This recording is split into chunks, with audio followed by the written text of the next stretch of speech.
કરે છે અને મનોવાંછિત ફળ પ્રદાન કરે છે। માં ચામુંડાના નામનું સ્મરણ કરતા કરતા પગથિયા ચડી માતાના દરબારમાં હાજરી આપશો। શ્રદ્ધાપૂર્વક માતાજીના દર્શન કરો અને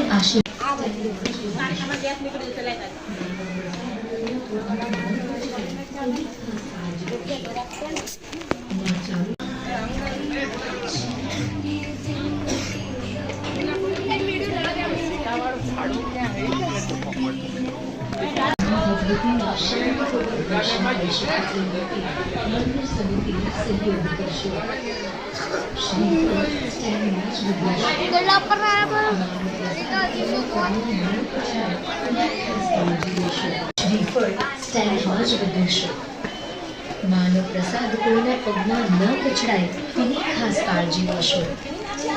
માં ચામુંડાની સમિતિને સહયોગ કરશો। શ્રીફળ સ્ટેન્ડમાં જ વધેશો। માનો પ્રસાદ કોઈના પગમાં ન કચડાય તેની ખાસ કાળજી લેશો।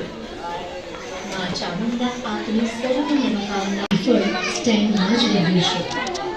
માનો પ્રસાદ કોઈના પગમાં ન કચડાય તેની ખાસ કાળજી લેશો। માં ચામુંડા આપની સર્વ મનોકામના પૂર્ણ ફળ પ્રદાન કરે છે। માં ચામુંડાના નામનું સ્મરણ કરતા કરતા પગથિયા ચડી માતાના દરબારમાં હાજરી આપી ભીડ અથવા ન જાય તેની ખાસ કાળજી લેશો।